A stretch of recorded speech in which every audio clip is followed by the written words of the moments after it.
On yesterday's video, I showed how to replace a missing stem and comb gear for vertical blinds. Today I'm going to be showing a strategy that's most useful for maintenance situations for storage, as well as when you need to order custom size blinds. It's often, you can use a pair of scissors and cut blinds, but getting them the right size Welcome back to sometimes Kung can Fu be tricky. Maintenance, where I show you how to make the most likely repairs you'll need to make in your lifetime.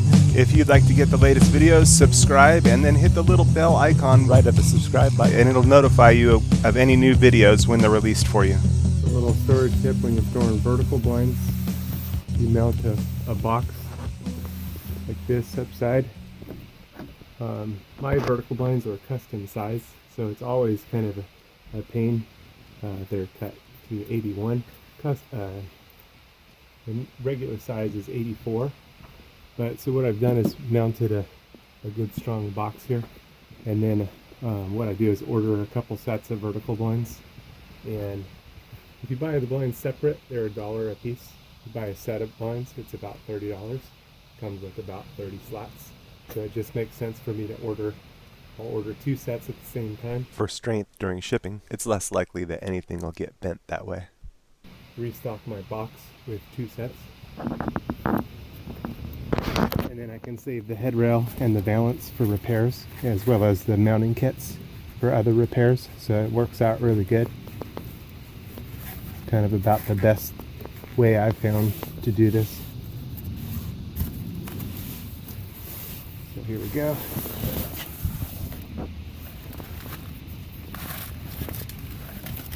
Better be one-handed.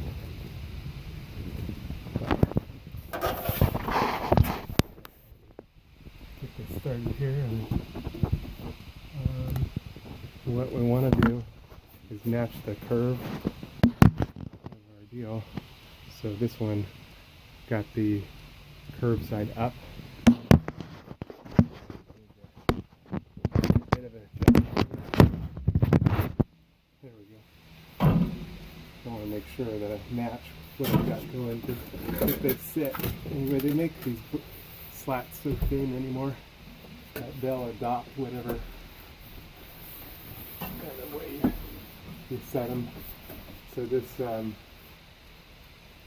I have gotten a shipment of vertical blinds, and they mounted them in this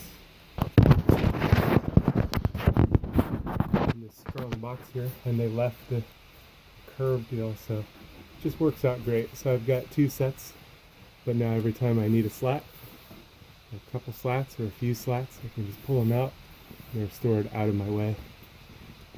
Nice and neat. And yeah, and then I can save the head rails, again, balances for any repairs. A quick search on my YouTube channel of whatever your maintenance needs are, you should find a bunch of different material that'll be helpful to your maintenance needs. There's a coming day when all this will fly.